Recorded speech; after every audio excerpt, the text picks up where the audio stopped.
Thank you for listening to my daddy's podcast. Hey, don't let these tears fool you. There's all dog around this mug. I'm good.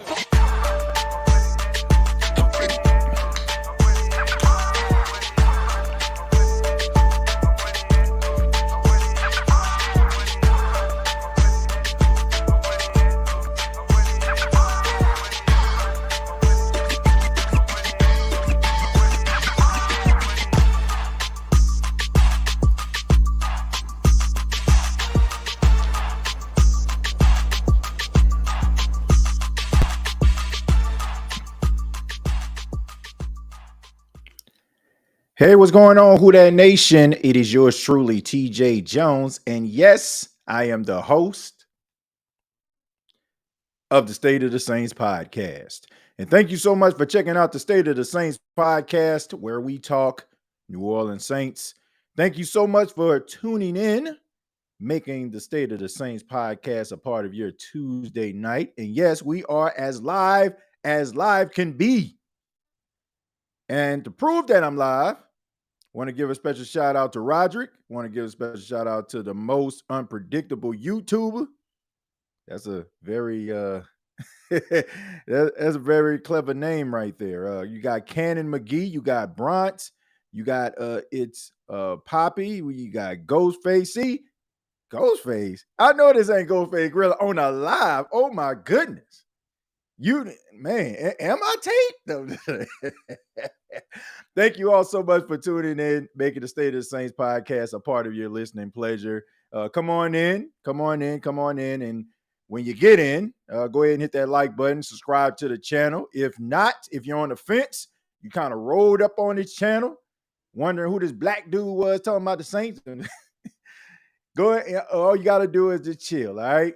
I mean, hit that subscribe button if you like what you hear. All right. We are a very interactive podcast. We interact. We have a good time here. We're a little bit more honest. Sometimes we rub people the wrong way a little bit about some of our views about the Saints, but I feel it's justified. And, just want to say thank you. But let's go ahead and get into it. Let's get into it. We're going to be talking about the Saints offensive line and the Saints adding a little bit of help. And we're also going to be talking about the topic that has been going on among Saints fans, Saints Twitter, Saints social media, which is the safety position. And there are some safeties out there that can add depth to the New Orleans Saints, as well as some leadership. So we're going to be getting into that, as well as answering some of your questions and your comments. So we got a lot to do. So let's go ahead and get into it. Let's talk a little bit about the Saints offensive line today on a Tuesday. If you're watching this on a Tuesday, the Saints, they got two new offensive linemen. They signed offensive lineman Shane Lemieux, and they also signed Justin Horan. Now, both guys play on the offensive line, known for two different positions on the offensive line. I'll start with Justin Horan. I got his profile right here. Justin Horan, he played last season with the Las Vegas Raiders. He started his career with the New England Patriots. The Patriots draft him in the 6th round out of Wake Forest, back in 2020. And he has played quite a bit. He has played 35 times. He has started 11 times. So this right here, this could possibly be a rotational guy or an opportunity for him to be able to start. He has some starts under his belt. He seems like a pretty confident guy when I was doing a little bit of research on him. He's a smart guy, talented guy.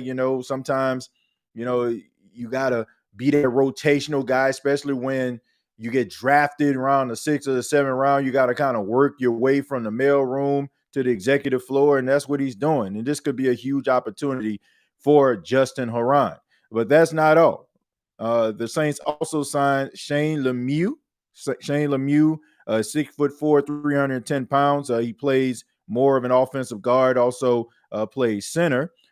He was a first-team All-American back in 2019. He was a 2-time second-team All-Pac-12, 2018 and 2019. He was drafted in the 5th round to the New York Football Giants, also in 2020. So he is 26 years old. He's young. He has 12 starts out of 18 games. So that's pretty impressive right there. He is an individual that played a lot in his 4 seasons at Oregon with the school that he came from. So this is a offensive lineman with a lot of experience. And the New Orleans Saints are doing something a little bit different. I know the last episode of the State of the Saints podcast, I talked a little bit about the offensive line and possibly going back to sign Andres Pete. Andres Pete played with the New Orleans Saints since he was drafted out of Stanford, played along the offensive line. Some people have their reservations about Andres Pete. Some people don't want to see him in a Saints uniform again, but there is a huge amount of Saints fans that are wishing Andres Pete was signed. But I think this may be the answer to our question and also a reply to our statements, which is the New Orleans Saints seem to be going in a different direction. You don't sign individuals like these two who has had starting experience, who has played starting guard, starting center if you're Shane Lemieux, starting left tackle if you're Justin Horan. Seems like the Saints are pretty much telling us that they want to go in a different direction. And also, you got to look at what the Saints are trying to run. Now, I know what people are going to say.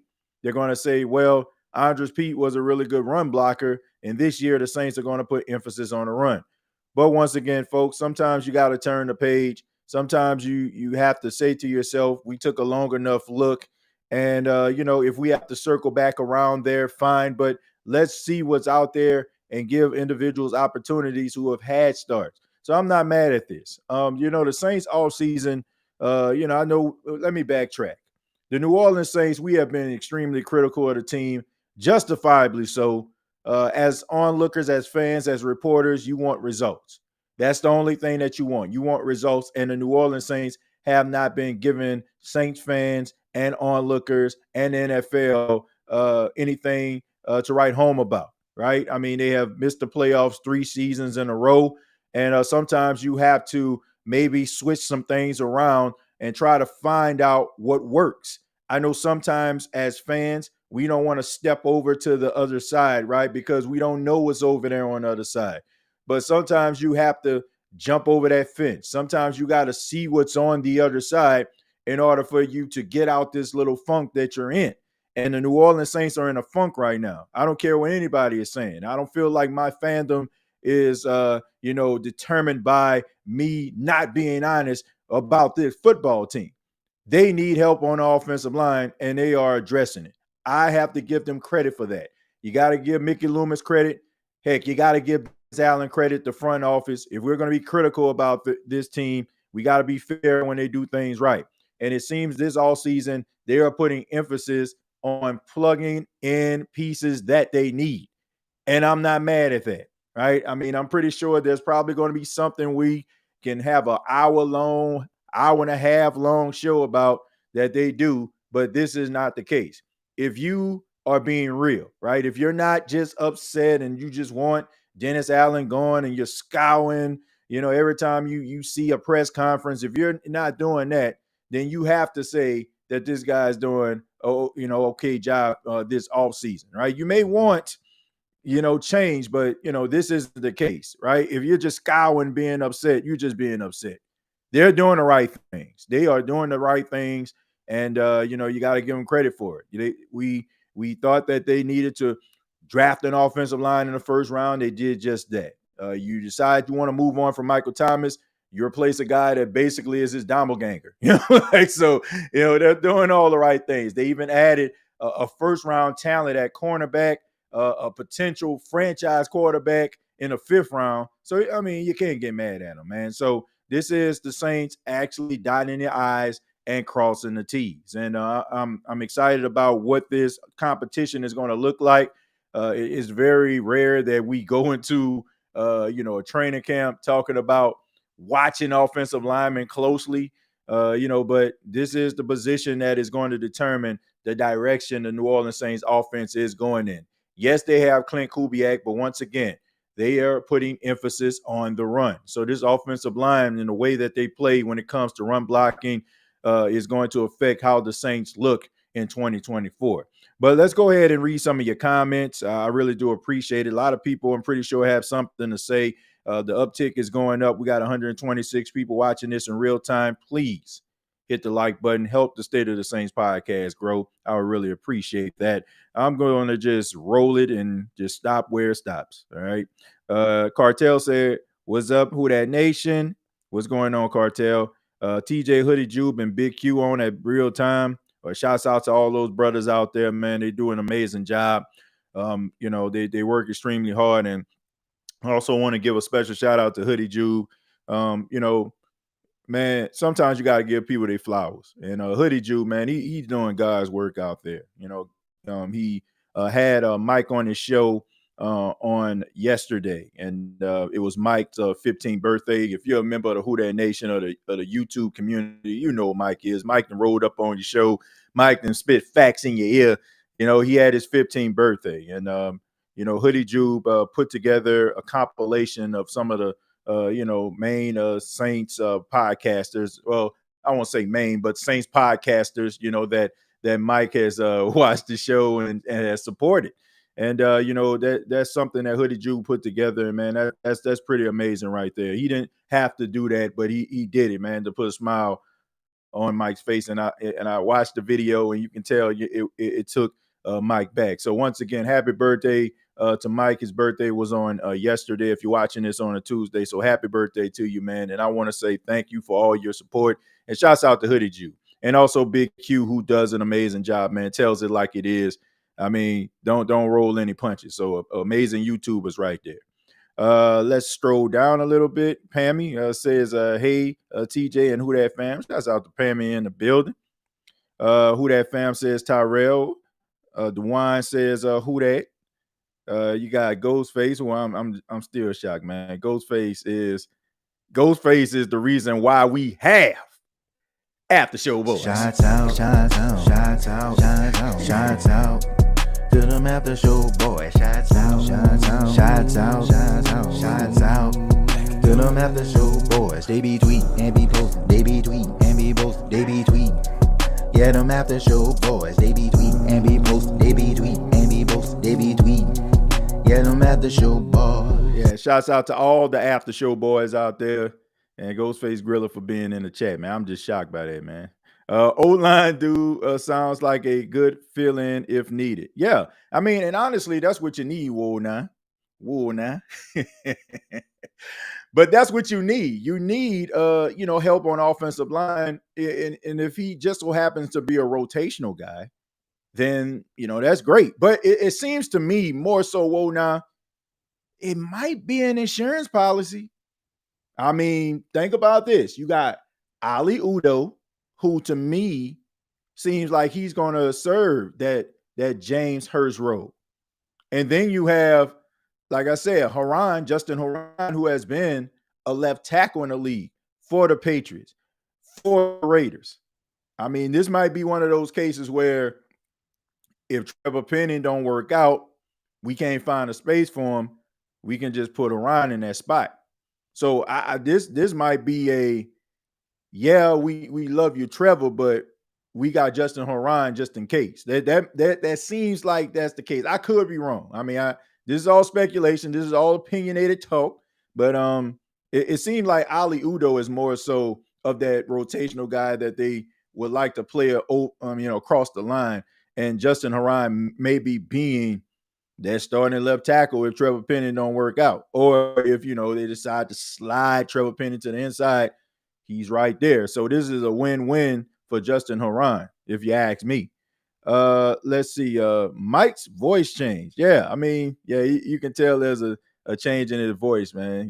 But our little man growing up. You think Rattler can be the quarterback number 2? Says Roger. Man, heck yeah. Man, y'all know how I feel about Spencer Rattler. Y'all already know that. Y'all know that I feel like this guy has all the tools to be the starting quarterback of the New Orleans Saints, to be the franchise quarterback of this team, the face of the franchise. To me, it all depends on his mental makeup. It all depends on what's between the ears. Can he hold it together? If he finds levels of success, not allowing it to go to his head, right? Like Kendrick Lamar, be humble. I just feel like using Kendrick Lamar as an example, the way he roasted Drake today. But nevertheless, If he focuses on being the best quarterback, he can be the best quarterback, because if you're being honest, and I'm not stuttering when I say this, and I'm going to look at the camera clear, he has the best talent as a quarterback overall when it comes to skill set. He is the best out of all the quarterbacks in the room. That includes Derek Carr. When it comes to arm talent, he is the best in an entire quarterback room. And if you was to put any front office member on a polygraph test, I guarantee you it'll come back them. If they say Derek is, you'll see those little squiggly lines, because they'll be lying to themselves. This guy has all the tools to be special. I mean, there was a video that was circling. I want to say Nick Underhill put it up. Scott threw a pass like 50 some odd yards off his back foot. So, this guy has amazing talent, man. Like, he is the prime example of, sometimes success too early can really put a stumbling block in your way. But, he's grown from that, and he's unapologetic about that. He said he wouldn't take anything back. And I believe him. Sometimes people just say that stuff because it sounds good. But I really feel like he feels he went through this adversity and it made him better. And I feel like this is the best thing that has happened to Spencer Rattler. It could have been the best thing to happen to him. And the reason why is he could have came into the league and found that first round of hardship. And then you're trying to figure out, how am I going to navigate through it? You actually been at the top. Everybody's singing your praises. Everybody's saying how great you are. And then all of a sudden, like, you come crashing back down to earth when you spent your entire life in orbit. Like, you're feeling like an alien right now. So you're trying to adapt to what's going on. And he found a way. And I'm excited to see what Spencer Rattler can do. Spencer Rattler, as long as he stays focused and humble, he'll be just fine. I have high expectations for Spencer Rattler. No, Big Q doesn't. He bashed Jameis every opportunity he could and accept Carr's poor play. Look, let me say this, Jerry. That doesn't make a person bad, right? That just means that you don't agree with what he's saying. That doesn't make him a bad podcast, and I totally disagree. But call me biased, man. I love the guy. He's a great person, like a great person. Like, for real. But you're going to disagree, right? I feel like the worst thing, and be careful with this, Jerry. Sometimes we find ourselves being upset with people because we don't agree with them most of the time. Just because a person may have an opinion or a thought pattern that's different from yours doesn't mean that they're bad. It just means that you don't agree with what they're saying. I feel like when you start going into the realms of trying to protect your brand and protect your image and trying to sound like the most right person in the room, that's when I feel like you kind of sailed off. But sometimes, you're going to disagree with people. I mean, I know I have my fair share of individuals that disagree with me, my detractors. But all in all, I respect their opinions at the end of the day. Don't necessarily agree with them, and I'm pretty sure they don't agree with me. But don't take that away from the persons and their ability, because this is not easy, man. Everybody can't get behind a microphone and in front of a camera and do these things, man. So I have nothing but respect for them. But got to be careful, man. Sometimes we have a tendency of disagreeing with people and we're like, oh, they don't know what they're talking about. Sometimes we just have to agree to disagree. So now, do you think we sign Simmons? Platinum, I'll get into that a little bit later. I want to answer some questions. That's part of our topic of conversation here on the State of Saints podcast on this episode. So we're going to be getting into that.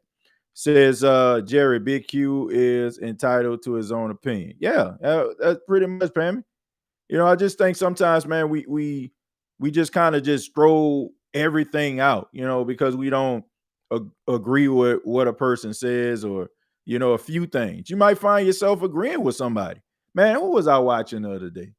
Man, somebody was saying something. It was somebody I totally just don't necessarily agree with most of the time, but they were like speaking gospel this time to me. I'm gonna remember that person's name by the end of the show, but sometimes that happens. and they're talented, so that's the main reason why I find myself like looking at it, because I'm a firm believer in watching what you love, but also seeing what the opposition is doing, right? See what other people are doing. So, even if I don't agree with it. Let's see. Ghostface says, any talk about any interest in Mike T? I'm gonna just say Bishop Bowinkle. Heck no. To the no, no, no. Hex to the no. I don't see that happening unless something catastrophic happens and Mike T is on the street. I just think that bridge has been burnt. I think that thing has been lit on fire. I'm talking about Cinder from Killer Instinct. I'm talking about Johnny Fantastic. I'm talking about that thing is on fire. Like it's burnt. I mean, it is a crisp right now, right? You touch that thing and it just disintegrates. I just think that the next time I would be shocked. Let me just say this. I would be highly shocked if Mike T is a wide receiver for the New Orleans Saints and Dennis Allen is on the team as the head coach. I don't see it. Like, it would have to be, I'm looking at Mike T like Mike T, farewell tour, like his career about to be over or something. And he signs a contract with the New Orleans Saints. I just don't see him coming back under this regime. Like, that bridge is burnt. Crispy. I'm talking about KFC crispy. I'm talking about your grandmama, your mama fried chicken out the deep fryer crispy. I'm talking about cooking with Lord crispy. That's how crispy that thing is right there, in my opinion. Forget where I seen it. Let me see. I seen talk about Mike T going to the Chargers. I can see that happening. I can see Mike T joining the Chargers. I can see Mike T joining the Giants. I can see Mike T in Dallas. I can see Mike T. I can see Mike T in Minnesota. Like, I mean, there's places that Mike T can play, But I just think that it's probably going to happen a little bit later on. And, due to his injury history, some teams might feel like, they can wait later on down the line for his services. And also, he has to get better too. So, but yeah, I can see him in a few places. Do you think the Saints will be better next season? Yeah, I mean, I hope. I hope so. I think that's all we can do. All we can do is hope. Look, I have learned over these last few years to take it one year at a time with these New Orleans Saints. Like, expectations is asking a bit much when you're trying to have high expectations for the football team, right? I mean, I just think that you have to lower your expectations. It's almost like, to me, this is like watching your 16-year-old kid drive, right? You know what I'm saying? Like, this is what it is. They just starting out, like, man, I'm just kind of in for the ride. Hopefully you don't make no mistakes. We won't wind up hitting a fire hydrant on the side of the road somewhere. I'm just watching it. Right? I don't have high expectations like this about to be the perfect drive, right? I'm just watching. I'm just watching the road right along with them, 10-2. So I don't know what they're going to be. I can only hope. But here's the thing. We're at a space. Well, I won't put you in there. If you're a part of it, then, just say okay. But we're at that space where it's like, you know what? If it happened, it happened. If it don't, it don't. Like, they make the playoffs. Like, yeah, man, I'm excited, right? If they don't make the playoffs, like, I guess people like, it is what it is. That's where we're at. That's where I'm at. TJ, want to talk to you about Dennis Allen. It was after something that irritated me in front of the media. It was about Spencer Rattler. Okay, I mean, feel free to put that in there. I mean, he's setting it up, so it must be juicy. What he won't talk about. It must be juicy. He done set it up. Look, TJ, I won't talk to you about this, man. This is important right here. Like, this man set it up. He ain't even just put it in there. He said, I'm about to put that Kendrick Lamar out there, Let's see. It was an article I read that suggests for us to sign Odell and not with that what you think. Look, if you're signing Odell Beckham Jr., you're just signing him for nostalgic reasons. You don't really need Odell Beckham Jr. Like, it would just be like I guess like a dream for him, maybe, playing for the hometown team. Saints fans who grew up loving LSU and watching ODB, like do his thing. It would have to be something like that. Like, you don't need Odell Beckham. It would be great to have Odell Beckham. And I feel like, it will create a little bit of buzz, just like when Jarvis Landry signed. Unfortunately, that didn't work out. But I do hope Jarvis Landry knocks him dead at the Jaguars camp. I hope that, he finds his way back in the NFL, man. You know that he wants to finish on his own terms. So Juice, hope, man. And Juice, good luck to you, man. But yeah. Pammy says extra crispy. No bridge is left for my teeth to cross. Yeah, that thing gone. That thing is gone. That thing is gone. I cannot see that happening, folks. I cannot see that happening. If it does, shocked. Smoke like brisket, burnt like a biscuit. Yeah, that's one of my catchphrases right there, man. Yeah, when we used to talk about this same secondary, we don't really use it as much anymore, Jerry, because every now and then, somebody gets smoked, but for the most part, man, this has been steady Eddie around this thing. But it seemed like I was using the term smoke like brisket, burnt like a biscuit, like quite a bit back in the day, but not so much these days. Good job to the Saints secondary, because I got tired of using that phrase, to be honest with you, to talk about them. It says they got a better chance at winning a playoff game than the Pelicans. Well, look, at least the Pelicans made the playoffs. I heard some people, and look, I tell people all the time, I'm not a basketball expert, but I keep up with with the Pels and what they're doing. At least you're seeing strides, and at least you understand like why there's a possibility they didn't win a game. Like, they didn't have Zion Williamson. At least they made the playoffs. And you can say, you know what? They didn't make the playoffs the year before. They were trying to figure it out. At least they took a step forward. So that means that there's going to be high expectations or even higher expectations next year. And maybe they'll take strides forward because they'll kind of change some things around. Can't get mad at them. At least you're seeing a word I like to call progress. Right? But when it comes to the Saints, it just underachievement after underachievement, and that frustration. And I don't feel bad for saying this because even the coaching staff would say they underachieve. Even anybody in the front office will say they underachieve.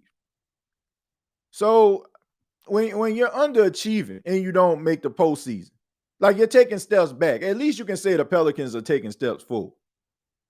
Congratulations to the Pelicans. Look, nobody expected them to come out of the West. Maybe like for a little while when they were hot, you had some talk. You had Kendrick Perkins perking it up, percolating, percolating perk. But yeah, like for a little while, but nobody expected them to like win the NBA Finals or something like that. Like, man, look what Minnesota is doing.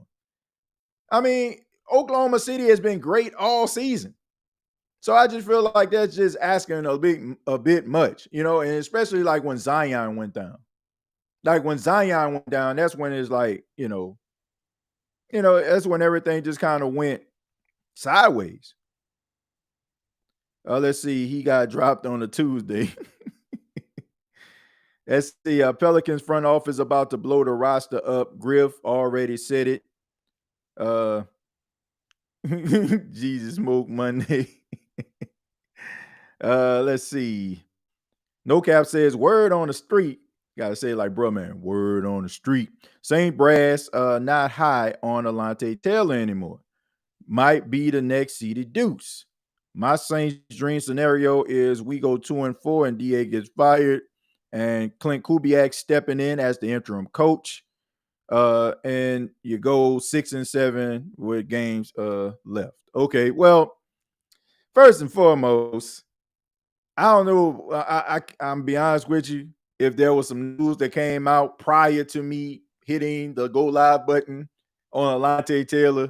I don't know that much about. I don't know what they're saying about him. I thought Alontae Taylor was in good favor with the New Orleans Saints last time that I checked. But I mean, things could possibly change. And man, something going on here, if that's the case, because you got Marshawn Lattimore, who they got to kind of mend fences with, and now you're talking to Alontae Taylor, and then you had CD Deuce a couple of years ago. So you got to wonder to yourself, well, I don't want to put CD Deuce in there because I think that was a little, it's pretty much the same staff. But anyway, yeah, I don't know, man. I mean, I ain't never heard anything about Alontae Taylor. I thought he was, cool beans. I thought there was money. I don't know. This is shocking to me if that's the case, man, because I expect Alontae Taylor to be out there and be, an integral part of this defense. So that's what I expect. But if that's the case, man, I mean, wow, that's news to me. They need these secondary players on board, man. Agree. Zion and Ingram were going in this season. They just happened to catch them hands from OKC. Well, I feel like even with a healthy BI and a healthy Zion, they still would have had problems with OKC. That's a good basketball team right there. So regardless, but I can't get mad at a team for making the playoffs, and having a little bit of bad luck down the stretch. You touched on Rattler yesterday. We got to get out of this narrative that because of what he did back in high school, that we should trash the kid. Damn. We can't let people grow from their mistakes, says Brandon. Look, I already said this, and you had some people going at me on X. And yes, I'm about to talk about this. They were going at me on X talking about, man, TJ, you ain't do your research. He a team killer. He a team cancer. You need to do your research. You need to research. And by research, I mean I watched 2 podcasts and now I know everything about what's going on. But if those individuals would just not just believe that I'm just some guy on social media just trying to troll and trying to be relevant on social media, well, I guess in a way, you always trying to tweet, trying to, get the buzz out there. But nevertheless, you would see that your boy been doing this work, right? On top of being a host of the State of the Saints podcast, I cover Coastal Carolina. I started my own publication to cover Coastal Carolina, and I live in South Carolina. I live in Myrtle Beach, South Carolina, 2.5 hours away from Columbia. I watch a lot of Clemson. I watch a lot of South Carolina because, hell, I'm in South Carolina. So when I say I know what's going on in the pulse of South Carolina and how South Carolinians feel, the Gamecock fans feel about this guy, I know what I'm talking about.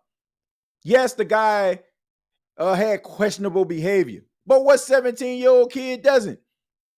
Like, how many times I can imagine, a kid, 17 years old, everybody's telling you you're great. Everybody's telling you you're amazing. You probably got people, weird characters, like telling you, man, I can give you this, I can give you that. That's an amazing feeling. Think about all the other things that 17-year-old kids trying to go out, trying to look cool, trying to walk cool, trying to walk past this beautiful girl, like don't stumble. Same way with the ladies. And then you expect for a 17-year-old to make 25, 26-year-old decisions and think like it. I just don't understand it. What you have is a talented young quarterback that, as long as he stays on a straight and narrow, can be a really good quarterback. This was a steal. This was a steal. And I don't understand why some Saints fans can't see that. Probably because they want to go against the grain, maybe. Maybe they just feel like they know this guy. All I'm saying is South Carolina Gamecock fans love this guy. They didn't have an offensive line. This man was running for his life. He was running for his life.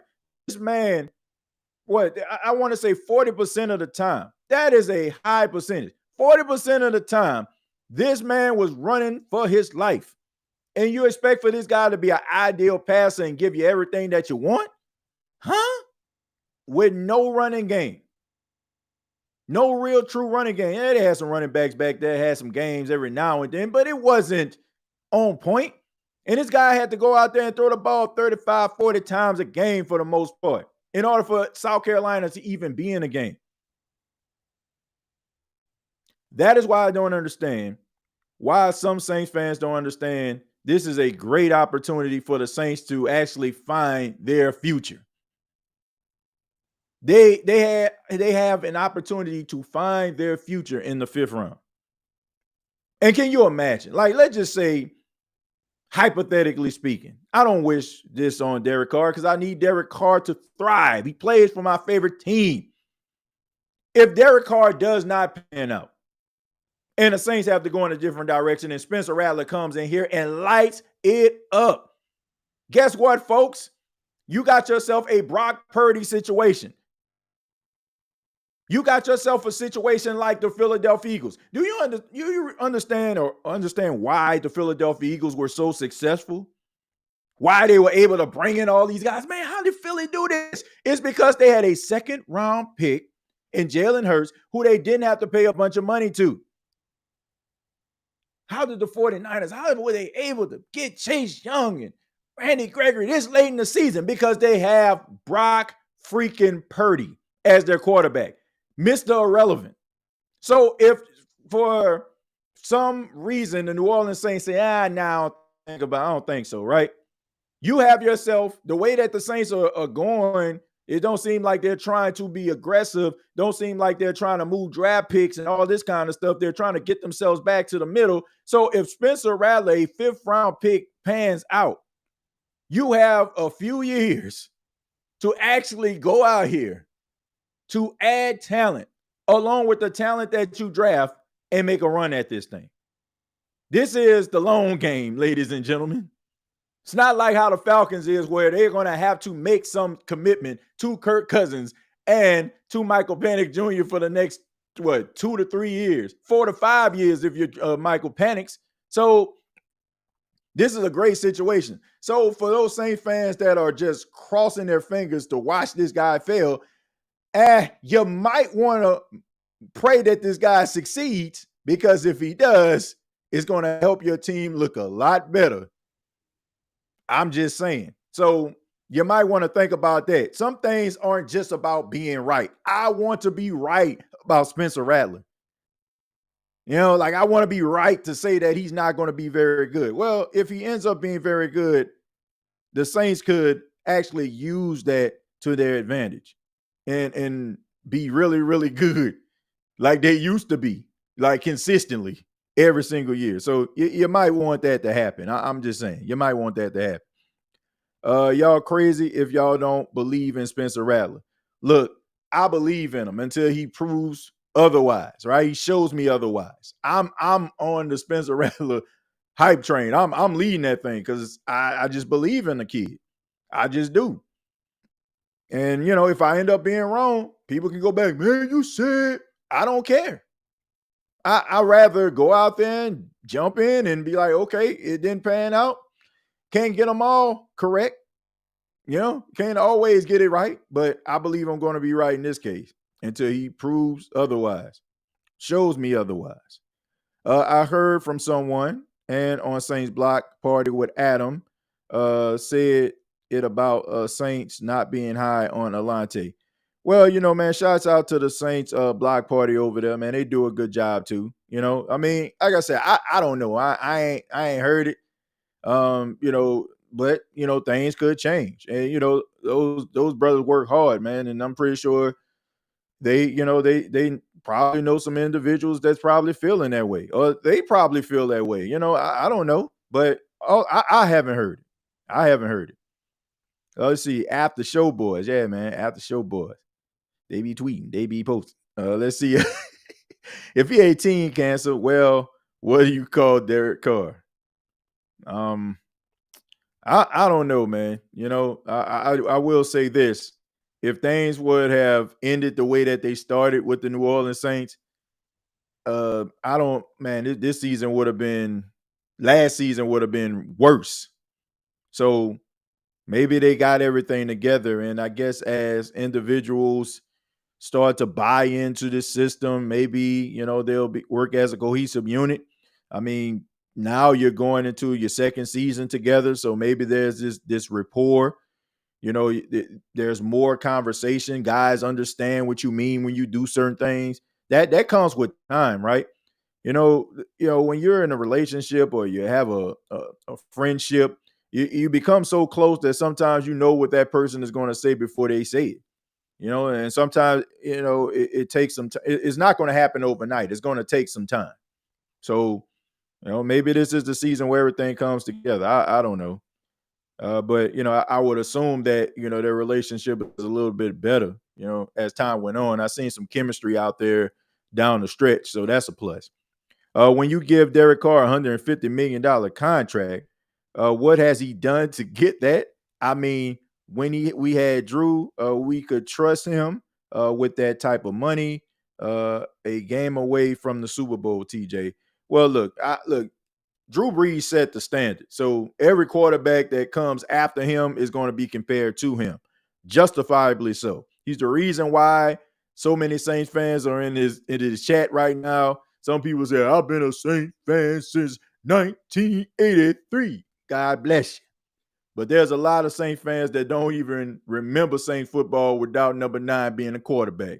He's the reason why we feel the way we do. He's the reason why you lift your head a little bit higher when you're talking about the team. He's the reason why you say who that from your soul in most cases. So every quarterback after him deserves, to be compared to him. But when I look at Derek Carr, I look at a guy that's, believes in himself, but I also feel like, it has to be earned. Like, you can't just come in and say, okay, I have been a veteran in this league and I have played consistently with one team, just like the quarterback that you all celebrate. So you should look at me the way that you looked at him. No, respect is earned, right? It don't matter what you did over there. It's what you're doing right here. And he had to learn that. And I think that he understands that now. And, it takes some time. And, it's going to take some levels of success in order to buy back some of the Saints fans that are just out on him. But we all know what the greatest cure for a quarterback that's struggling, a defense that's struggling, an offense, a head coach, that's winning. So if he starts to win, I mean, he's going to win the fan base back. It's just that simple. But you can't come in and, people have that indication like you feel like you're the savior of the franchise. He may not have felt that way, but when you combine the fact that some of the guys that have been here, that have been mainstays, that Saints fans have grown to respect, have issues, guess who they're going to rock with first, right? If you have a friend that you've known for 2 years and the other friend over here that you just met maybe 2 days ago, you might be less reluctant to jump in a fight than a friend that you made 2 days versus one that you had for 2 years. And that's how Saints fans feel. So if you yelling at Eric McCoy's face, guess who I'm going to roll with? I'm rolling with E-Mac. It's just that simple. So you got to earn that respect. That comes over time. But, I think it'll come if he starts winning. That simple. We need him to win football games. I'm not in the background just hoping this guy fails because I want to see change. Like, if change comes, change comes. I felt that way when Dennis Allen was in his first year. I was like, man, I just seen enough. But now it's like, I need them to win. It's the beginning of the season. Everybody's 0-0. I don't care if you're the worst team in the NFL. If you were the worst team in the NFL last season, you go into 2024 with the same expectations as the Kansas City Chiefs. Speaking of Kansas City Chiefs, did y'all see Patrick Mahomes on wrestling last night? That was kind of weird, man. It was like he was trying to look tough, and it was just funny just watching that. It was just so random. Like, all of a sudden, like, I'm just watching WWE and just you see Logan Paul. Okay, man, he's pretty good in the ring. And then all of a sudden, here comes Patrick Mahomes. Like, huh? What the? And then he was like doing bad guy stuff. Like, Logan Paul in wrestling is what you call a bad guy for those that don't watch wrestling. And then you have Patrick Mahomes over there passing them his Super Bowl rings. Like I'm pretty sure WWE gonna reach out to him like around WrestleMania or something like that and have him do something. And this is gonna freak out the Kansas City Chiefs fan base. They're gonna be praying that he sticks the landing. If they have him coming off the top rope or something. Let's see. James, I totally agree. I want a strong competition between Carr and Rattler. Well, I think if I'm being real, I feel like Carr gonna win that competition because Carr is a veteran. But I think when it comes to like arm talent and ability, nah, I don't think he gonna win that competition. I would hope that a 11-year veteran, beat out a rookie, a guy who has been in the league as long as he has. I would hope he'll beat out a guy who was drafted in the 5th round, even though he doesn't have 5th round talent. I would hope that you're able to get the ball out quicker and make quicker decisions.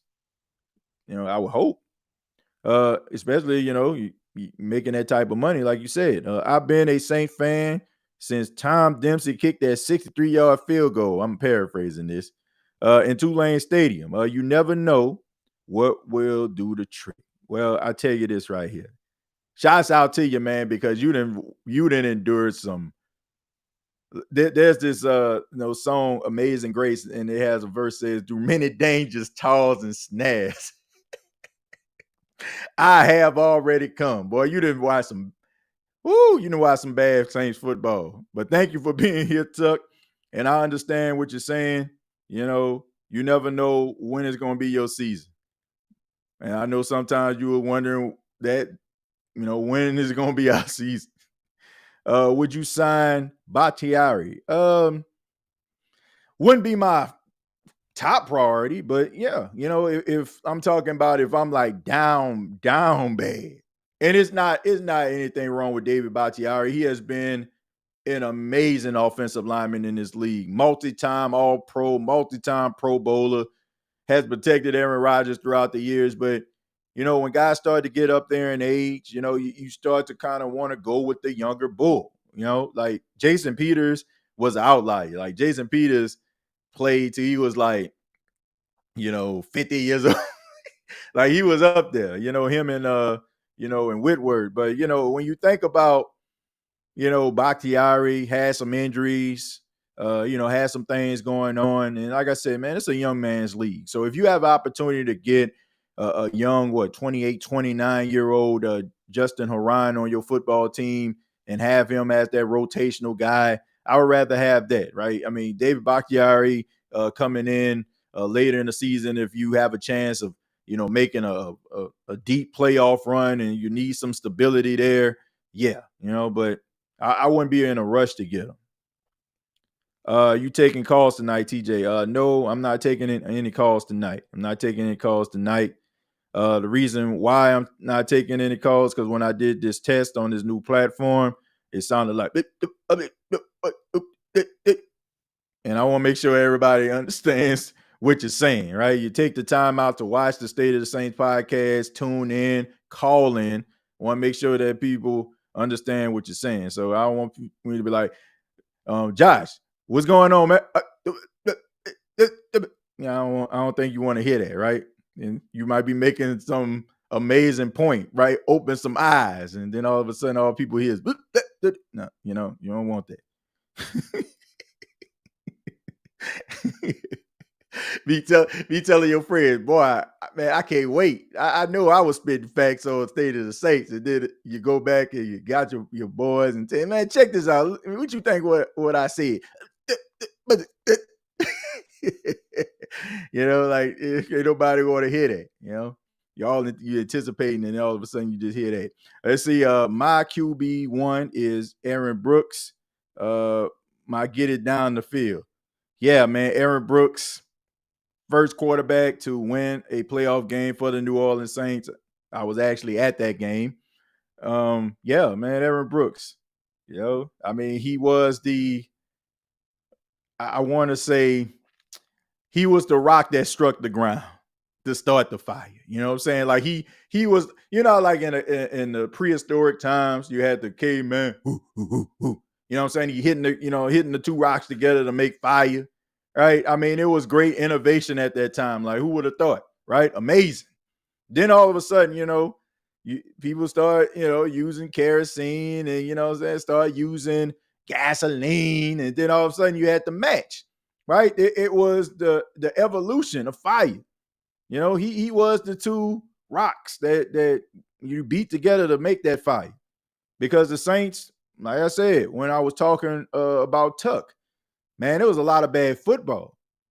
And I often say this, Hope and Grace was just two females you knew. But when Aaron Brooks became a quarterback, even though it didn't start that way, Jeff Blake was the starting quarterback, and then Jeff got hurt, and Aaron came in, and he led the Saints to the playoffs. They won their first playoff game, and they had some down seasons. Of course, the tragic Hurricane Katrina season, and then fire. Drew Brees walked through the door and changed the way that Saints fans look at Saints football forever. So you gotta, in order for you to walk, you gotta crawl first, and that was the crawling process. No disrespect to Aaron Brooks, but you found out not only can you walk with Drew, you can actually run really, really fast. Yep, Brian scared me. Brian Strowman, I assume that's what you're talking about there. Yeah, man. Good to see Brian Strowman back, man. Last time I seen him, he was on wrestling somebody. I'm like, man, get back in the ring, man. What are we doing? Let's see. I'm actually disappointed in the draft. What? I thought we should have gone all O-line help. We don't need receivers and we don't need secondary help. Well, Josh, I know sometimes, man, you you do things, you kind of just do it in a trolly way, you know what I'm saying, just for jokes. I would hope that you're joking with this, but just for the simple fact of, well, I won't say just in the case of if you're not joking, I feel like a team, no matter how in desperate need that you are, you gotta build for the future. And it's been a while since the New Orleans Saints have had a draft that we all can just kind of look back and be like, I like that coat of paint I put on the wall. And I think that this is the draft. I don't think too many people are echoing those sentiments. I think that a lot of Saint fans feel that this was A minus, B plus type draft. I mean, I feel like it's more like an A minus, but all in all, it's still an A. Like, ain't nobody going to be upset, man, I got a 90, still A, right? But look, I know they need offensive line help, but they addressed it today, Josh. They addressed it today. So you can't just, go and be like, oh, man, we need it. We got to come up with a plan, right? We draft a guy that we're in love with. You got Talaise Fuaga. He's going to be a steady offensive lineman, in my opinion. And then you incorporate some new talent, the Shane Lemieux, the Justin Harans. You hope that Trevor Penning works out. All right. You got Ali Udo, who you picked up. So you got something to build on, right? I mean, you don't want to just go offensive line. Like you still got Eric McCoy. You still got Cesar Eads. So you still got some guys that are starter worthy. So I wouldn't have gone off complete offensive line, like across the board. But I understand the sense of urgency when it comes to the offensive line. Can't argue with you with that. Tuck says, Aaron Brooks, I own them with bias. Mr. 32s, right? Every time you throw an interception, just smiling like he's Satchmo back in one of them cotton clubs in New Orleans in the French Quarter, right? Jeebus, creepers, where'd you get those eyes?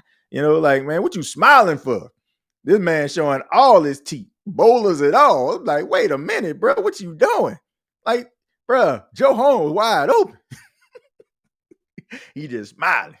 I see cheese of green. Like, see all his teeth. Like, dude, I understand the check still gonna clear on Tuesday, but God dog, dude, you just threw a pick. The pick cost us the game. But all in all, I guess that was just his thing. I didn't understand the smiling. It just made you frustrated. Watching a man smile after he just throws one of the worst passes you've seen. But Aaron Brooks, man, dude can thread the needle though. Like when he was on. Like I remember that Sunday night game, that they played. It was actually the night where Joe Horn pulled out the flip phone. I mean, Brooks was cooking that night. I was like, wait a minute. And he was coming off a game where he just threw like the worst interception ever. Like, I want to say, man, this man was almost falling on the ground, like back foot, two back feet. I was like, dude. But he was on that game, though. Like they had that Vince McMahon crying emoji. He was special. He was special. He was special that night. I only bag on the draft because we didn't have a third or fourth round pick, and we could have picked up maybe another starter. Well, I think they picked up some guys that are going to start. They have a chance to start, a chance to play. Like I feel like Bub Means has a strong chance to play, even though I feel like A.T. Perry's a little bit ahead of him because he has a year under his belt. But Bub can play. Like I think the Saints are looking at Bub to possibly get some playing time. I really do. And you add Fuaga and you add Kool-Aid. Yeah, you got some starters, man. Ain't no telling what these other guys can do if you can get, Jalen Ford, if you can actually add him to special teams. I mean, how bad is the draft looking now? Like in your eyes, I think the draft was great in my opinion. But how bad is the draft looking if you hit, especially with some of those late round picks? You seen a video of our last draft pick? He was excited to get the phone call. Yeah, Josiah Ezram. Josiah Ezram. Yeah, man. Shouts out to him, man. And I was looking at an interview with him, man. He just seemed like such a jolly guy. Like he seemed like he's very positive, and he made a video about coming to the New Orleans Saints. You can tell, man, he means that. And everybody can't be a first round pick. All you need is an opportunity. And you find yourself when you start looking at these backstories and, actually seeing some of these guys, man, sitting in their dorm room. And it kind of just makes you go back. For those that probably went to college, you probably can follow me with this. Or, maybe like when you were young, probably just sitting in your room somewhere, like didn't have a care in the world really, right? Felt like you just could do everything. And I was just watching this kid, man. I was like, man, I hope this works out for him. So, congratulations to him. And that I know that's amazing to those parents, man. They think about all the hard work, getting up, bringing the kids to practice, and they're hearing their name called. And even if you don't get your name called, right? I mean, just like the Jermaine Jacksons, right? Like just because you didn't get your name called don't mean that you're not living your dream. Because everybody ain't getting that phone call. Everybody ain't getting that invite. So you find yourself, man, looking at Kyle Sheets from Slippery Rock. First, you're wondering, like, where the heck it is. And then you're hoping that, maybe a story like this, maybe we can have an Andy Tanner type story, where a guy makes the team out of nowhere. That's what you find yourself doing. So congratulations to him. I like that name, but I can't spell it. Yeah, Ezram. Yeah. I mean, but I assume you're talking about Ezram. I don't want to think you're talking about Bub Means. I won't think you're talking about. I assume you're talking about Josiah Ezram. TJ, what you know about the tight end we got? What are you talking about? Hoker, I think that's his name.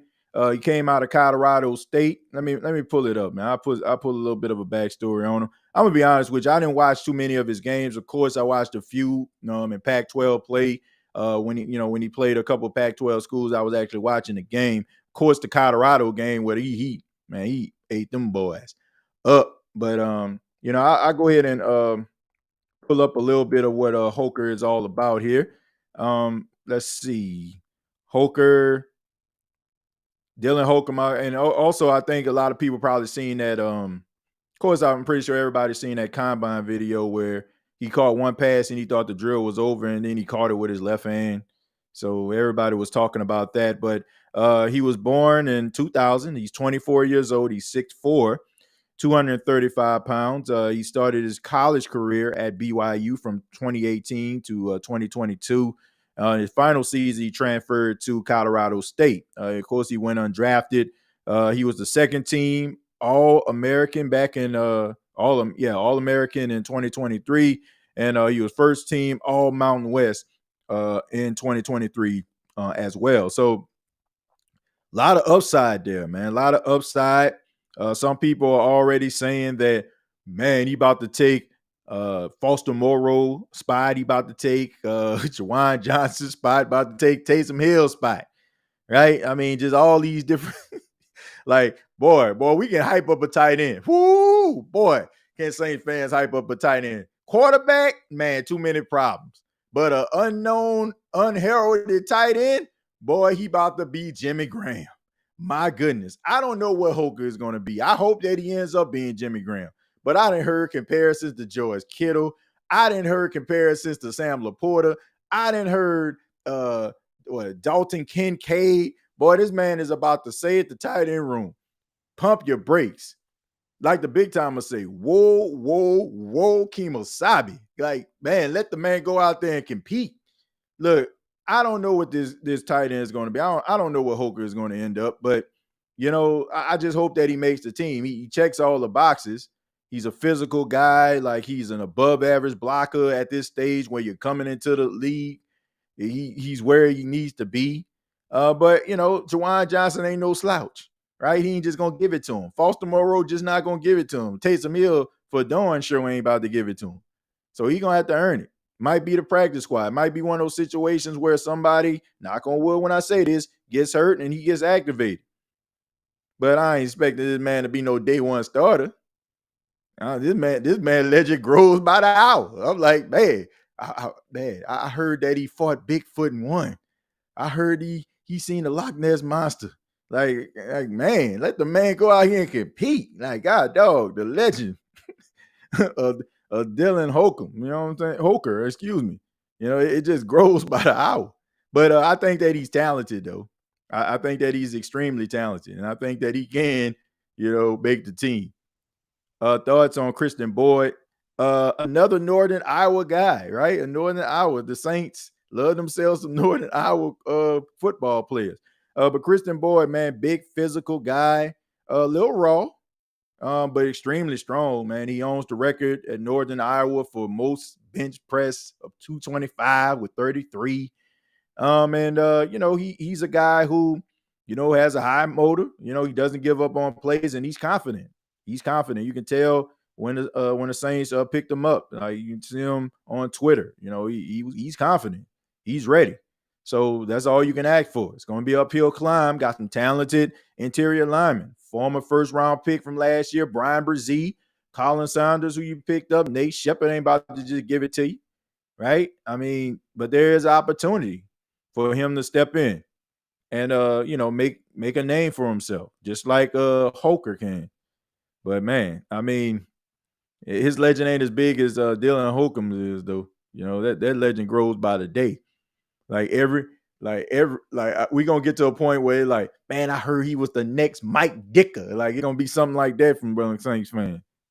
Like, man, that guy legend grows. But I hope he live up to it, because if he does, man, if I was Cubs, I'll be excited.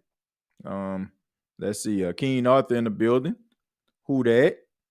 Pam is also giving a shout out to Hoodie Jube in the building. Pammy Whammy there, giving a shout out to her. And you got Derek that says, hey, TJ, have you seen Xavier Leggett press conference? People calling him Forrest Moss from his thick Southern accent. Yeah, man, I see as soon as they kick you up, man. I told them, man, they can go out. Hey, but every country, African American out there, black person out there understood what he said. Like, people were like, man, I ain't understand it. Every Everybody in the chat got a cousin, a brother, an uncle, somebody in their family that sounds like Xavier Leggett. Like everybody got somebody that sounds like that. Man, I told him, man, I'll be at the curb waiting for. Everybody got a cousin that sounds like that. Everybody.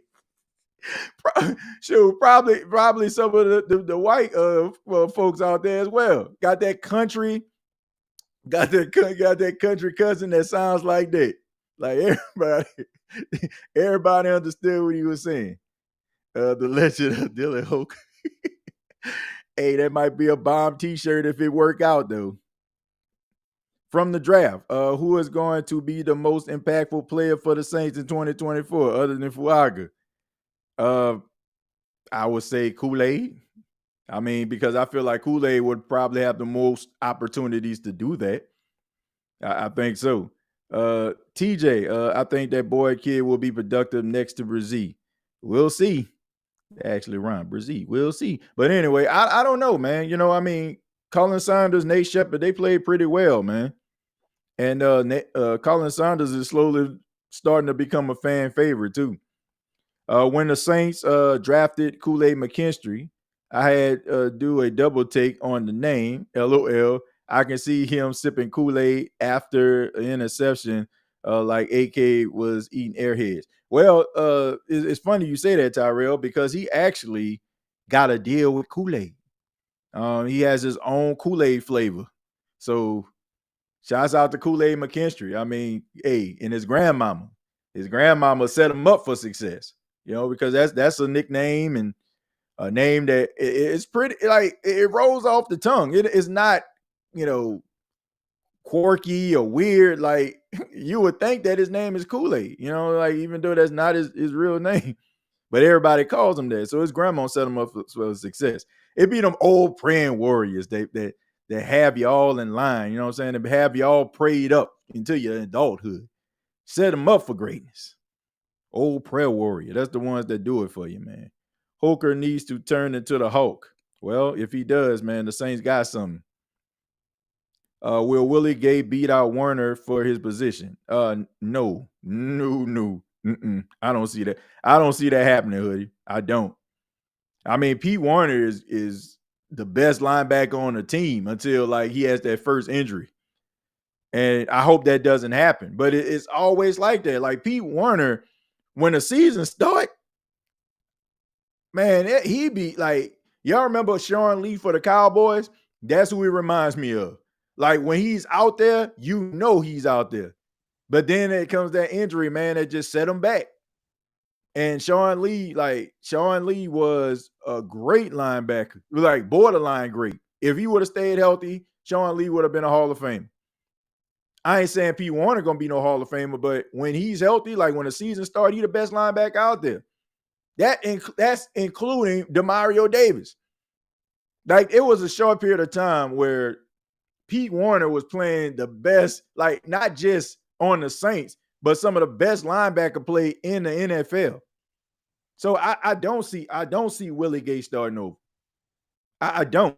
But, you know, based on the history, and I hope that it changes, but Pete Warner has had his fair share of injuries, and you need that insurance policy.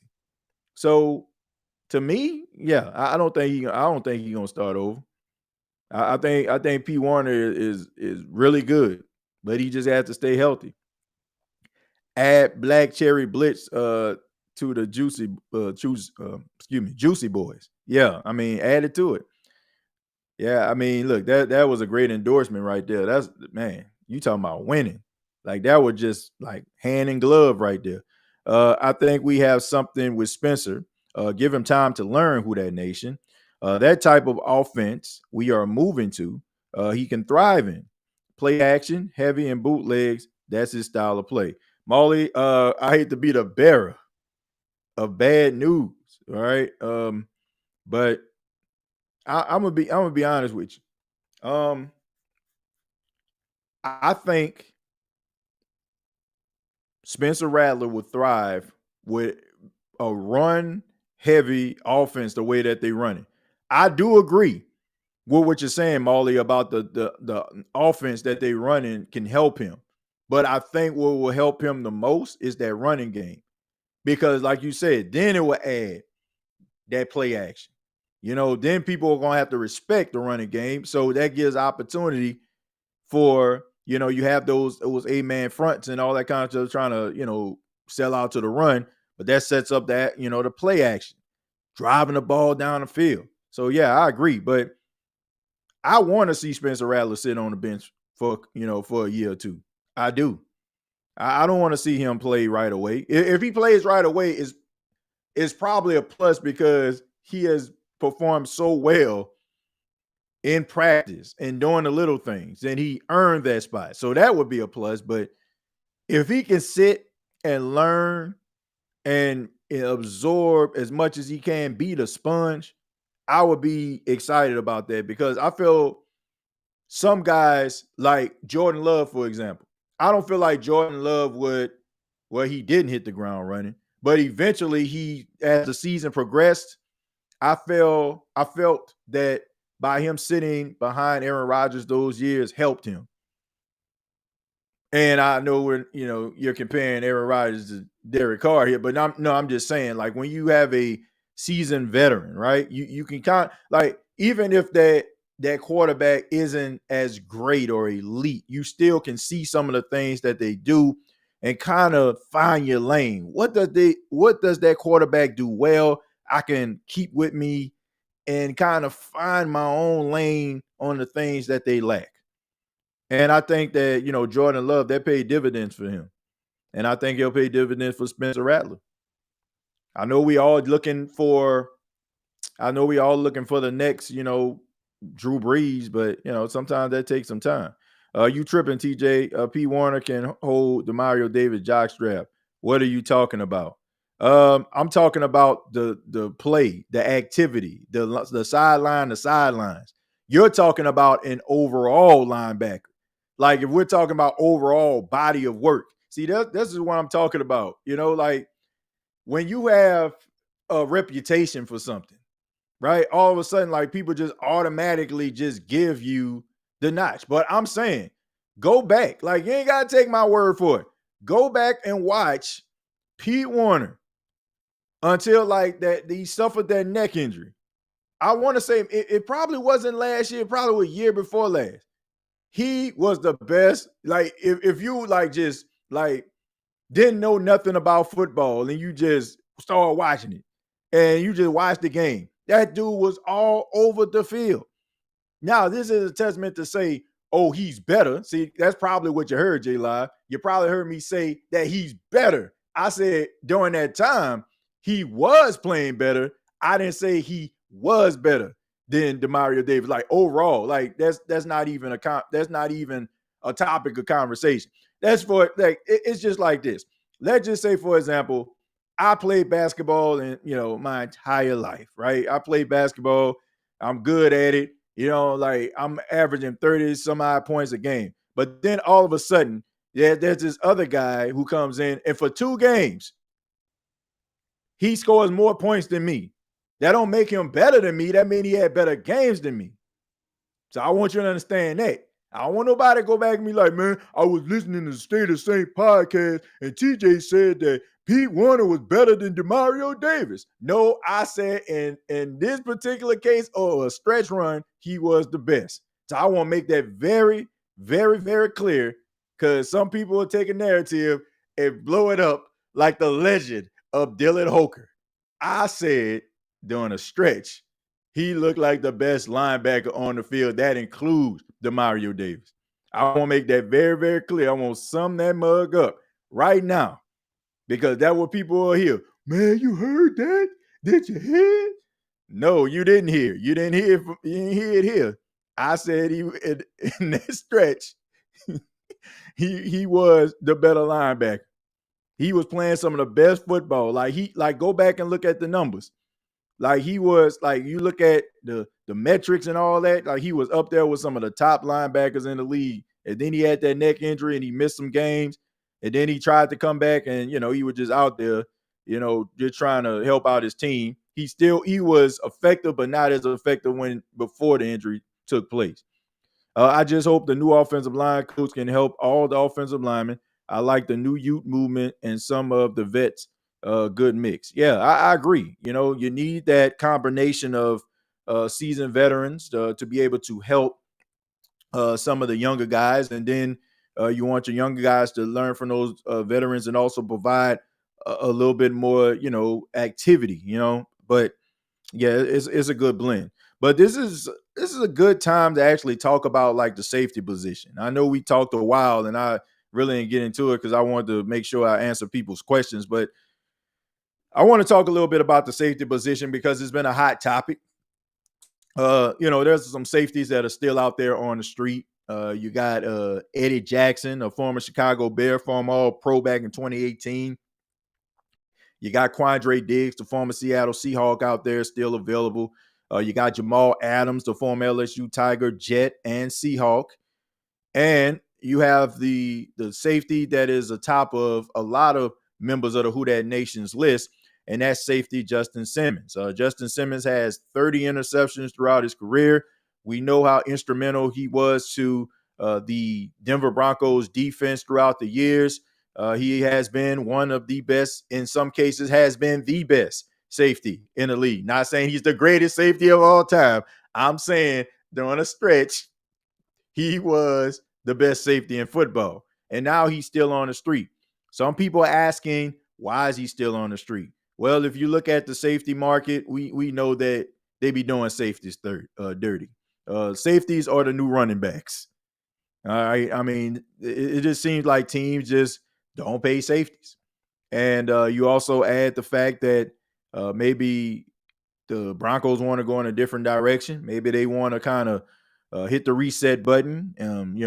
Russell Wilson cost them a whole lot of money. So maybe they just looking at that. Maybe we can build through the draft. Maybe we can get something a little bit cheaper, maybe change some things around here. But Justin Simmons is atop of my list. I definitely feel like the New Orleans Saints can use him. And, also Eddie Jackson. I mentioned him as well. Both guys I mentioned on X. And got a lot of conversation. A lot of people started like chiming in on that. And I appreciate that for those that did. But, Justin Simmons can definitely add to the New Orleans Saints his ability to catch the football. Like I said, 30 interceptions throughout his career. I want to say one season he had 9 of them. And you also add the Honey Badger. So that will be 2 ball hawking safeties that you have back there. And also, the reason why I was talking about, Eddie Jackson, Justin Simmons, is because you also have Jordan Howden back there, a young safety who you're probably looking at as the heir apparent to what, maybe it's the Honey Badger or whoever the Saints put back there, Marcus May, or who they had back there, I should say. But this is a great opportunity for him to learn from 2 all-pros that he can just sit back, like be that sponge that I talked about with Spencer Rattler and just get better. Like I'm looking at it from a teacher standpoint, a mentorship standpoint, and also a production standpoint. And if you bring in Justin Simmons to this team, that would be amazing. Now, you talk about like money, contracts, and all that. What would it look like? To me, if you can get Justin Simmons for a year or 2, by that time, Jordan Howden, you already know what you have in him. Rather it's, he's on schedule, he's going to be our starter, we're adding a little bit more to his plate, or he's not that, he's not what we want. Maybe we can go in a different direction. You'll have an idea about who Jordan Howden is and what you need to do in that situation if he's not. So Justin Simmons would be that for me. Eddie Jackson will also be that for me. Anytime a guy has a C on his shirt, on his jersey, I should say, I'm always going to give him the check, right? Sometimes that's not always a good thing, but when you serve that role constantly like Justin Simmons has and Eddie Jackson has, you want that on your football team. You want guys who have been in the league that, the league has slowed down for them.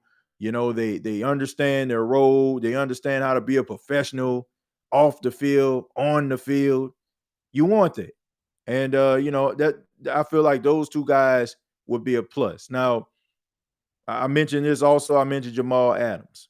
TJ, why you ain't talking about Jamal Adams? Jamal Adams, former LSU Tiger, Jamal Adams. Well, I like Jamal Adams. I think that Jamal Adams still has something to bring to the table, even though he's had some bad luck with injuries throughout the years, for the last couple of years.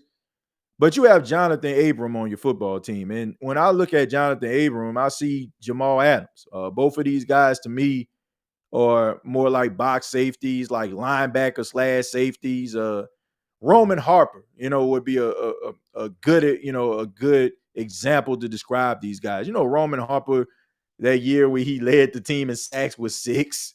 And but Roman Harper, when it comes to coverage, he wasn't the best safety you can find. I look at these two guys like in the same light.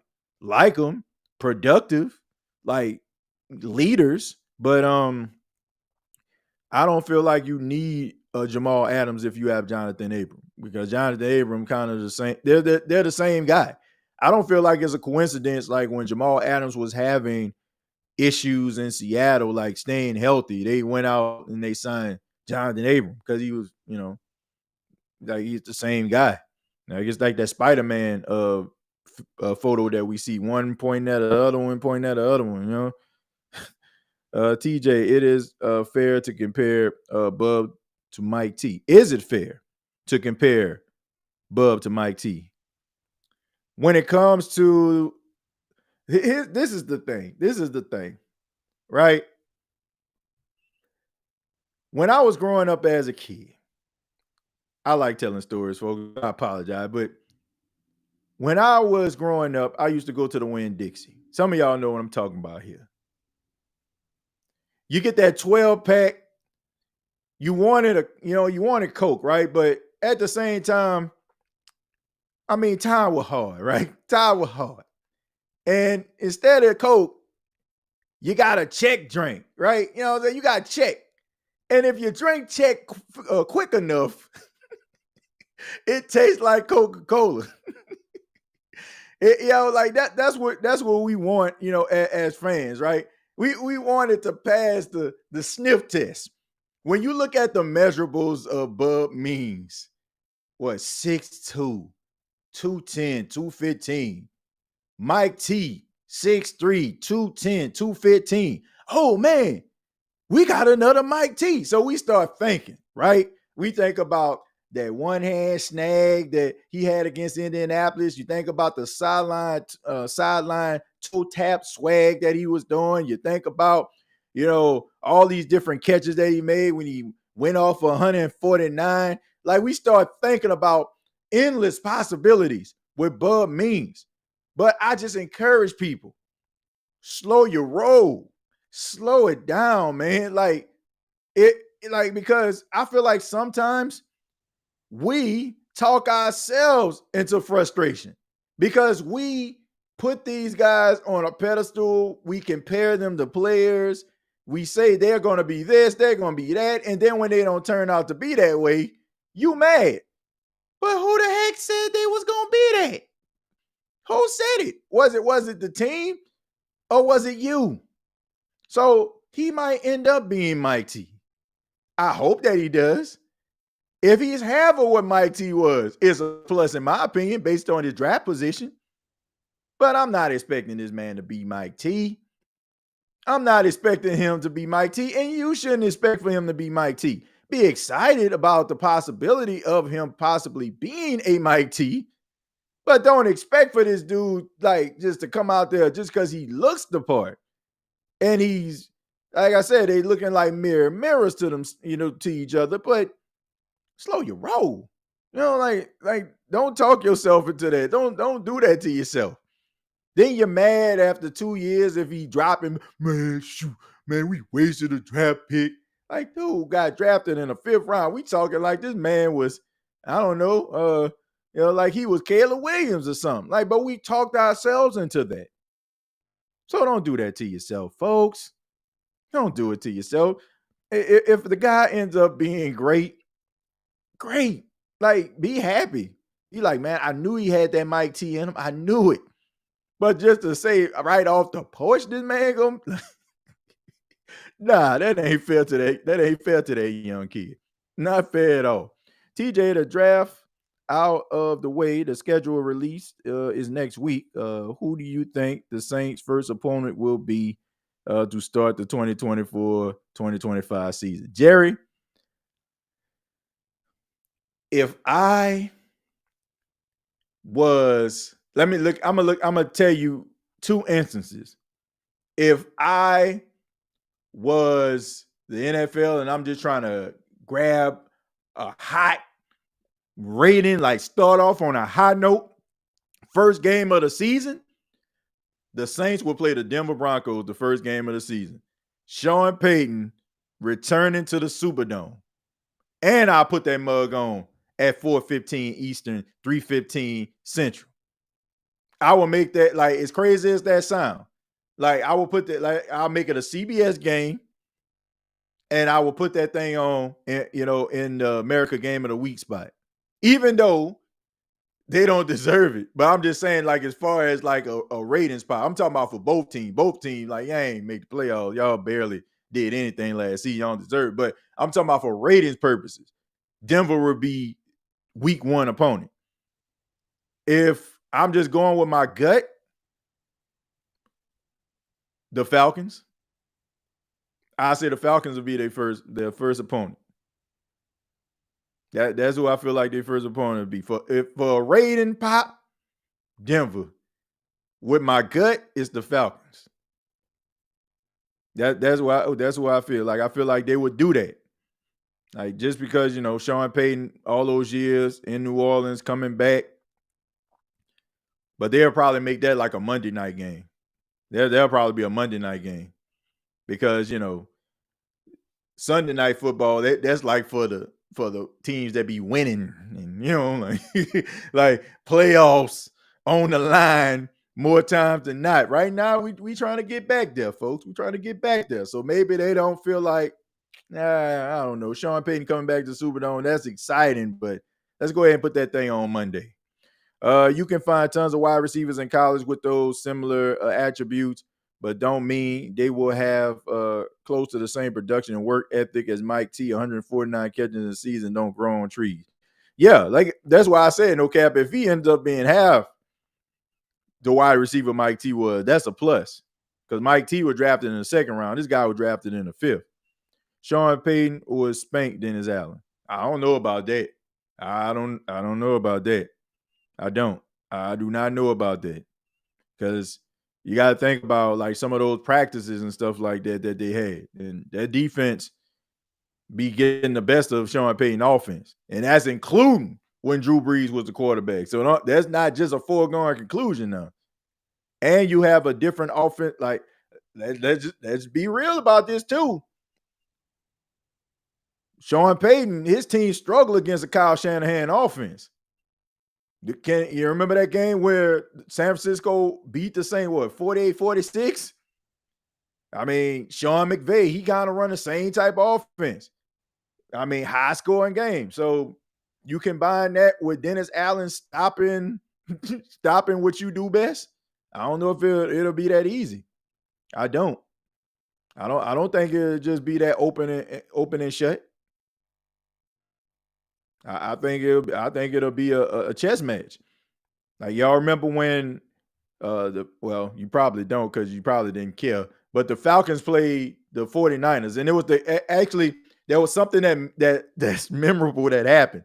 Because you remember Julio Jones needed to score a touchdown late.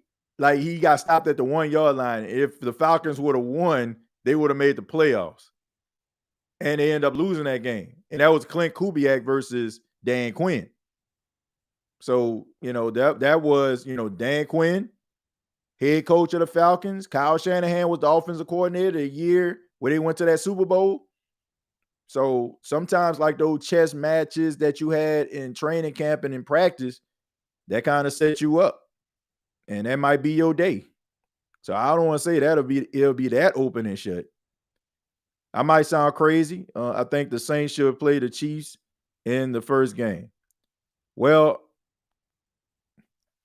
I mean, I wouldn't be mad at that, but I think sometimes like they tend to like make it divisional games, even though the Saints didn't start off last season against a divisional opponent. They took on Tennessee in week 1, but but I always just remember them first game of the season playing the Falcons, first week of the season playing Tampa. I know they played Tampa week 1 because that was the start of the State of Saints podcast back in 2018. So it seems like they always play like divisional foes, but they changed it up. So like I said, this could be one of those situations where, they decide they want to start the season off the Saints playing against the Denver Broncos. But I really feel like they're gonna want to put emphasis on that game. So it's probably gonna be like a Monday night game. I don't see it happening on a Sunday night, because like I said, those Sunday night games well, I guess so, because why would you put the Cowboys on there all those years? Because they just started winning last week again, but they still the Dallas Cowboys, so it kind of moves the needle. So maybe they would put them on Sunday night because of the storyline. They like to put storyline games on Sunday night. Games like that have meaning. I would want Sean to come in with Bo and Troy with a little experience in games first. Let me see. DA about to use Kool-Aid with extra sugar. Well, look, I don't have any issues with Dennis Allen as a coordinator. Like, he's an amazing coordinator. Like, he is amazing as a defensive coordinator. Like, the head coaching issue is what we have a problem with. Like, we've seen him neutralize some of the best quarterbacks that ever played the game. So, I'm not concerned about the defense. Like, that would be the shock of 2024. If the Saints defense like is just trash. Like, that would be a shock to me.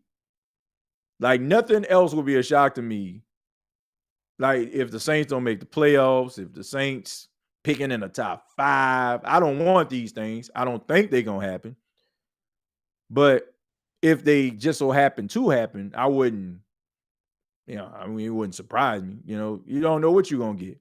But one thing that would surprise me if Dennis Allen defense is not good, like, that would be a shock. I'm ready to see Kendre Miller in this new offense. Yeah, me too. I want to see him for a whole entire season.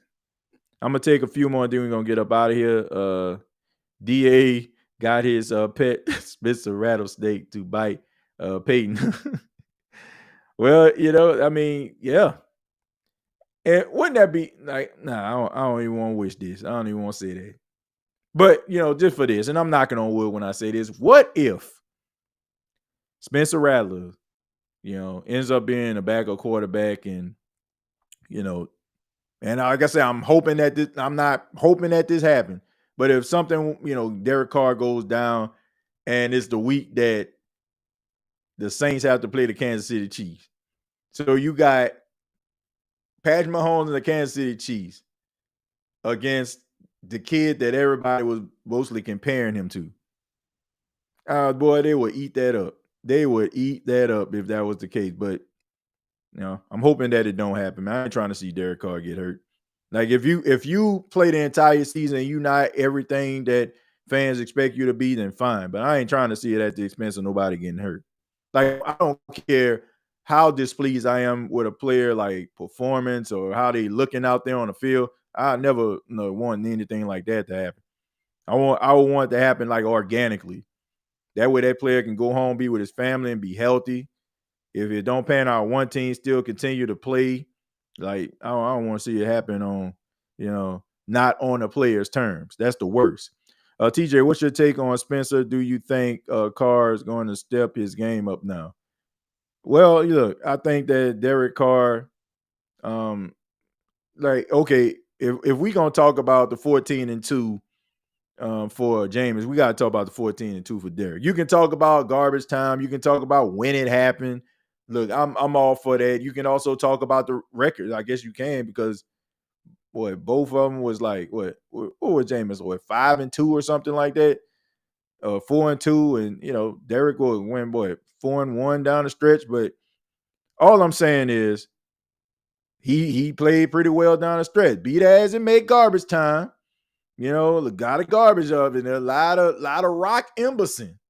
Lot of Rock Emerson right there. For those that don't know what Rock Emerson is, look it up. Right? A lot of Troy Maxson. Don't know what Troy Maxson is, look it up. I'm giving y'all homework tonight. But I mean, if you're gonna build off that, then and if you have this new offense, I mean, I hope that he plays well. I hope that he does. But I mean, I don't know. I think that he's already ahead of the curve. He's a veteran quarterback, but it's kind of like an equal playing field here because you have a completely different offense and all quarterbacks, all running backs, all receivers, all tight ends, all offensive linemen are learning a new offense. So this is a spot that the Saints. This is so crazy. This is a spot where the Saints haven't been in nearly 20 years. Do y'all understand that? Because I mean, even when Sean Payton left, Pete Carmichael was here, so they still was running like the same type of offense. Like this is the first time the Saints has changed their offense like tremendously, like just completely in like nearly 20 years. That is insane. Like significantly changed their offense. Like that's amazing to go that long with the same type of offense. Jalen Hurts got his dog in AJ Spencer Rattler better have his dog at tight end or wide receiver by the time he's up for starting. Build the offensive line for him first and get Kendra a duo punch for the future. I'm excited for 2025. Yeah, man, you got to get some more pieces. Yeah, I mean, got to figure out what you're going to do with AK. I think this is going to be a bounce back year for him. I still think AK got something left in the tank. I just think that the Saints have underutilized Alvin Kamara. And I think because they have been underutilizing Alvin, people just think that this man not what he used to be. But if we're going to talk about the offense, I mean, I keep on saying this. We're going to talk about the offense. We're going to talk about the coaching staff. Why can't we look at the fact that it might affect these players too? Alvin Kamara didn't just like fall off the face of the earth. We have to look at this offense and some of the things that made Alvin special. Are the Saints still doing them under a P. Carmichael-led offensive scheme? I didn't see it. I seen very few screens. I seen very few wheel routes. I seen very few angle routes. But I seen him running this man up the middle like he was Jerome Bettis or something. So, I still think he got something left in the tank. And let's see, what happened to 2024?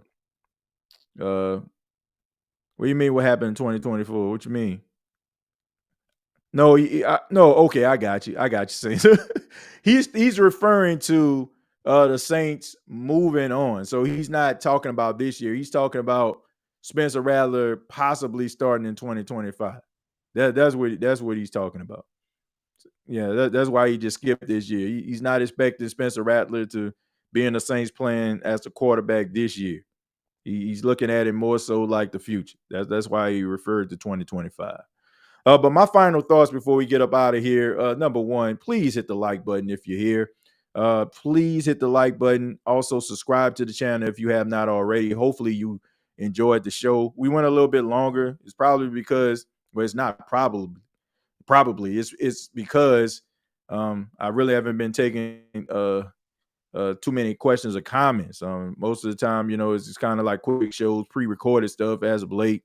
Has some things going on behind the scenes with Bleacher Report obligations there. And I'm asking everybody to follow me on Bleacher Report, Saints Talk with TJAY Jones. But anyway, my final thought is great moves by the New Orleans Saints on the offensive line. Justin Horan getting Shane Lemieux, two young guys, still have something left in the tank, rotational guys, can be really good adversaries for guys that are competing for starting jobs on the offensive line. I like the move. Kind of telling us a little bit of something. Probably not looking at Andrews Pete coming back. I'm not really upset about that, right? I mean, look, Andrews Pete, we've talked about him positively. We talked about him negatively. You know, if he goes somewhere, somebody will pay him like a left tackle, and he can be a force for some other team in the running game or whatever he's doing. I'm happy for him. But if you're going to turn the page, let's just go ahead and turn the page. And the Saints seem to be going that way. You still got some questions to answer when it comes to safety. Are you content with Jordan Howden possibly being your starting safety out there? Adding, Jonathan Abrams to the mix and the Honey Badger, or are you going to try to go out here and try to find one of these stud safeties that are still available while supplies last, right? In Eddie Jackson, in Quandre, in Justin Simmons. Are you going to add those guys? We'll see. You can make it happen. But all in all, we'll be right here on the State of the Saints podcast, giving it to you. And I really do appreciate your time. The Screen Game, thank you very much for the $2. Says, bring me back, yo. You ain't lying. Please, pretty please. Giving a shout out to Dana is Tramal. But thank you all so much for tuning in. Please subscribe to the channel. Please hit that like button. You already know previous episodes available on Apple Podcasts, Spotify, iHeartRadio, Anchor FM. Want to give a special shout out to them After Show boys. Shots out, shots out, shots out, shots out, shots out. To them After Show boys. Shots out, shots out, shots out, shots out, shots out. To them After Show boys. They be tweeting and be posting. They be tweeting and be posting. They be tweeting. Yeah, them After Show boys. They be tweeting and be posting. They be tweeting and be posting. They be tweeting. Yeah, them After Show boys. Shout out to them After Show boys. But yeah, man, better late than never. Thank you all so much for your support. Always got to give shout out to them. And also, once again, thank you for making the State of the Saints podcast what it is. You all make a guy from the Ninth Ward of New Orleans very proud every time I hit the go live button, man. Thank you all for your love and your support. Man, big things on the horizon for the State of the Saints podcast. Hopefully, you'll be in that number as we grow and try to make this show the best possible.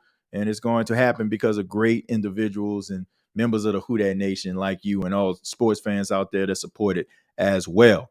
Till next time, all I got to say is, Who Dat? Thank you for listening to my daddy's podcast. Hey, don't let these tears fool you. It's all dog around this mug. I'm good.